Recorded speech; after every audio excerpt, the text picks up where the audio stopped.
أعوذ بالله من الشيطان الرجيم بسم الله الرحمن الرحيم Assalamu alaikum wa rahmatullahi wa barakatuh. For the thought of the week for today, we want to look at a tradition from the sixth Imam, Imam Ja'far ibn Muhammad al-Sadiq, may God's peace and blessings be upon him. And in this hadith that we will shortly read, we will see the importance of not over-promising, not trying to do too much, not trying to, as we say, bite off more than we can chew. We know that this is a challenge in the day-to-day life that we lead, whether it be on a personal level or in our job setting, that we tend to sometimes want to do too much, or rather we try to promise too much to too many people.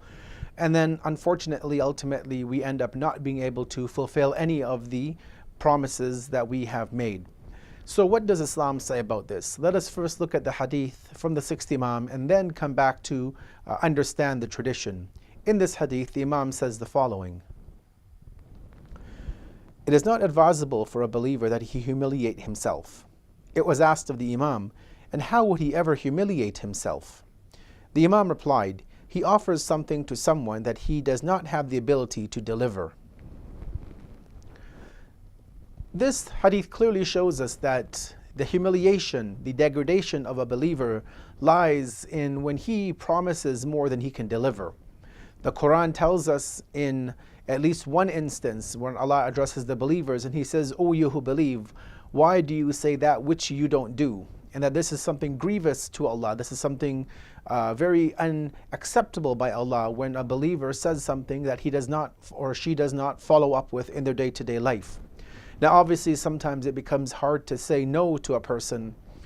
People come to us at whether it be on a level at work or within our community or within our families, and we are asked to do certain things. And sometimes maybe many people will come forth and ask us to do certain things for them. And sometimes the individual will not want to say no, and so they will basically say yes to everybody. And then ultimately when it comes down to the crunch, when it comes down to actually trying to fulfill the promises, they realize that, you know what, there's only so much time in the day, there's only so much that they can deliver, and that they end up falling short. And obviously that has a a ripple effect on many other people who are counting on that individual.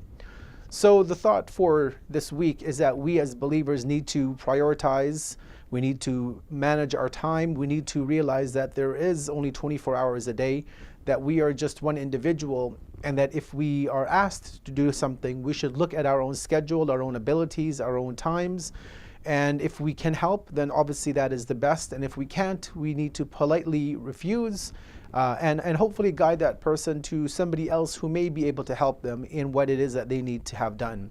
We ask Allah to give us the ability to manage time effectively, to be able to prioritize our lives, and to be able to fulfill the promises that we make to one another. Wassalamu alaikum wa rahmatullahi wa barakatuh.